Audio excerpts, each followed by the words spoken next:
Welcome, ladies and gentlemen. My name is Jennifer Blank, and I will be leading you on this very brief overview of the Trail of Tears. There are a couple of key ideas we're going to discuss, and I'll introduce those to you right now. First up on the docket is Andrew Jackson. We're going to talk about just some very brief important aspects of him and how he factored into the Trail of Tears itself. We're then going to move into the Indian Removal Act of 1830, which is what allowed the Trail of Tears to occur, and then, of course, we're going to talk about the horrors of the Trail of Tears itself.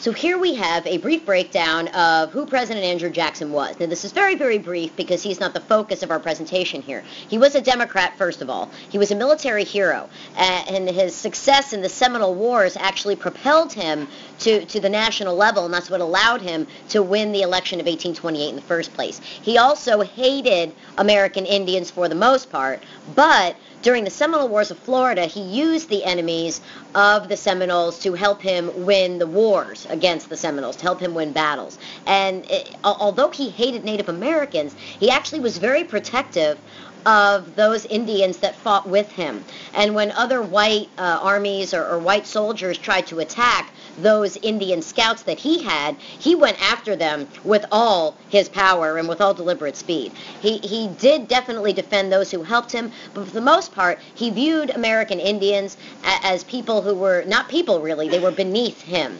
He was a fan of slavery, and he viewed Native Americans and American Indians in the same way that he viewed African Americans and black slaves, as beneath humanity.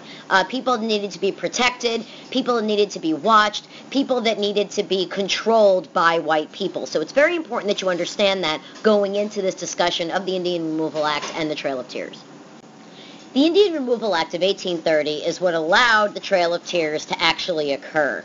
It would be some years after the passage of the act before the Trail of Tears would happen, but this act is what gave the federal government the, and I use this term loosely, authority to actually forcibly remove the Indians. Now, before we start talking about the act itself, I kind of want to just give you a sense of who this act was directed at. It's directed at these folks here: the Cherokee, the Choctaw, the Muskogee, the Chickasaw, and the Seminole. Okay, these were the key tribes that the Indian Removal Act sought to move.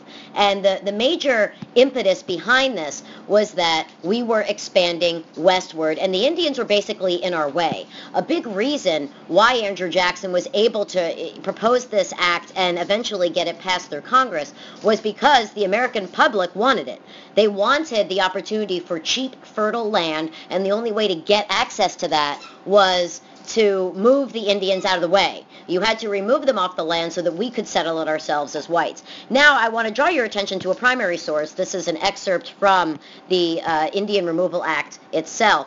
And so I just want to give you a sense of what's in here. So I want to draw your particular attention to this line down here, that such lands over here shall revert to the United States if the Indians become extinct or abandon the same. I think that's interesting language. So if the Indians become extinct, doesn't say anything about the federal government causing that extinction or the American people themselves causing that extinction. It just simply says that if they become extinct, that those lands automatically return to the property of the United States of America, which of course they did, unfortunately for the Native Americans.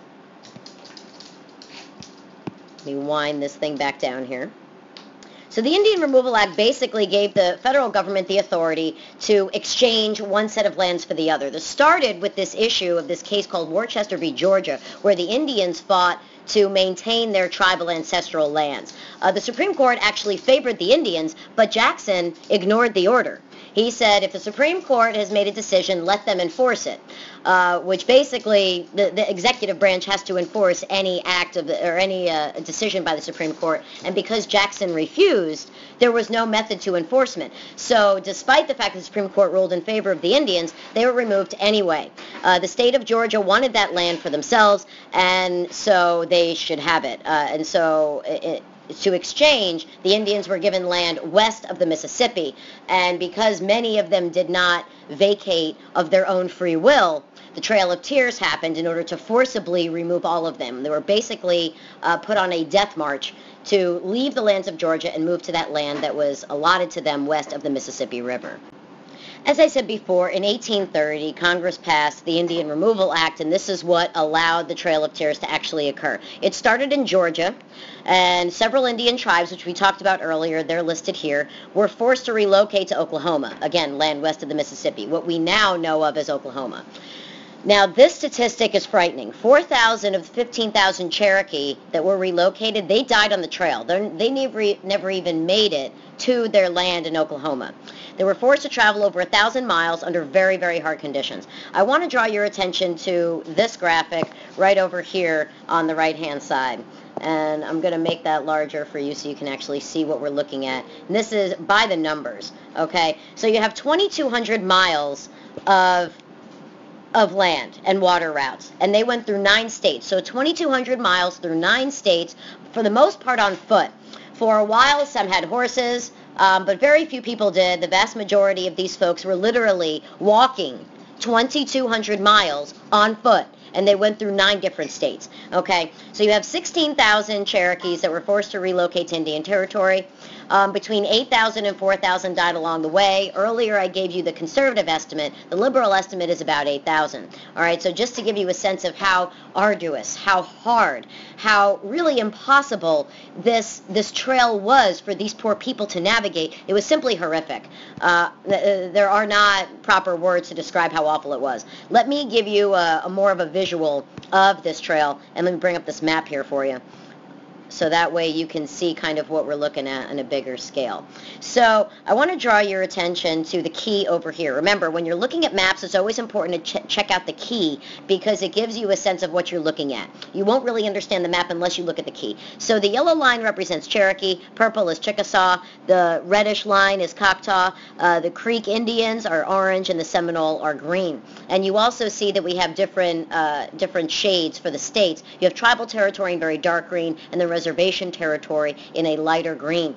So this was an example of a water route. This is part of the water routes that some people took, that some Native Americans took. And then you see here's a Chickasaw route from here, and you see it starts all the way over in Georgia, over in this part right here, and they migrate all the way through. Okay, so just to give you a sense of the variety of different methods that were used to bring them there, and give you a sense of the terrain that they were marching over, the various waterways, some minor mountain ranges. You see here, the physical map gets a little bit raised here. That means the territory was getting a bit more treacherous and more difficult. So it's important that you understand that how hard this trip was, and how massively unfair it was. I mean, we had broken, as a country, the United States broke treaty after treaty after treaty after treaty with these people, and we would break this one as well. We promised them that this land would be safe for them, and that no matter what, they would have it.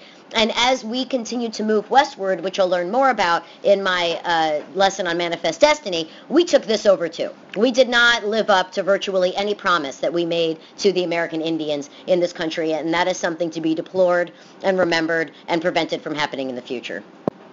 Here, folks, I've got some primary sources for you to give you a sense of what this was like. So I want to start out with actually a white guy, a Georgia soldier who participated in this removal. So I want to draw your attention to this picture here. I fought through the war between the states and have seen many men shot, but the Cherokee removal was the cruelest work I ever knew. The war between the states that he's referring to was a civil war, and that war, as you'll learn later, was particularly bloody for the United States. But the fact that he's comparing the two wars and the two situations, the two events, and the Cherokee removal was the cruelest, that's saying a lot. When you learn about how bloody and how horrible the Civil War was, that will give you a greater understanding of the depth of suffering that these poor people endured on this trail. So I wanted to highlight that for you. So let's shrink that one down. And then I found this primary source. The author was Lionel Mann, and I tried to do some research. I couldn't find out much about him. But this is a poem about the Trail of Tears, and it's called Trapped Between the Frozen Rivers, and it was put on this stone, on this placard, in December 1838. In our land there laid gold. For that price our lives were sold. Men were blinded by their greed, making any sacrifice to succeed. My people, just an obstacle in their way, another price that had to be paid. Breaking our spirits and our pride, my people wrongly suffered, for their rights denied. Forcing us into this forsaken place, they have tried to destroy the Cherokee race. With no food or shelter from the cold, sickness and hunger rage out of control. Crying out for mercy, no one hears. No one hears their pleas, as hundreds of innocent men, women, and children died from frostbite and disease. For many miles and many days, we have struggled to survive. Now, only halfway there, few are still alive. Trapped between the rivers, the wind stings like a bee.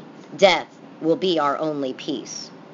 So that should give you a sense of how awful this was for people. And despite the fact that the United States is a great nation, it's important that we recognize our history, both the good and the bad. This was bad. This was horrible. There are not words to describe how awful this experience was for these people and how unjust it was to subject an entire race of people simply because we could as a nation. That's unacceptable. It's important that we learn about it in history, because not only do we gain national pride in our triumphs, we also learn from our mistakes. We learn from our own inhumanity, and that can make us better people as we move forward.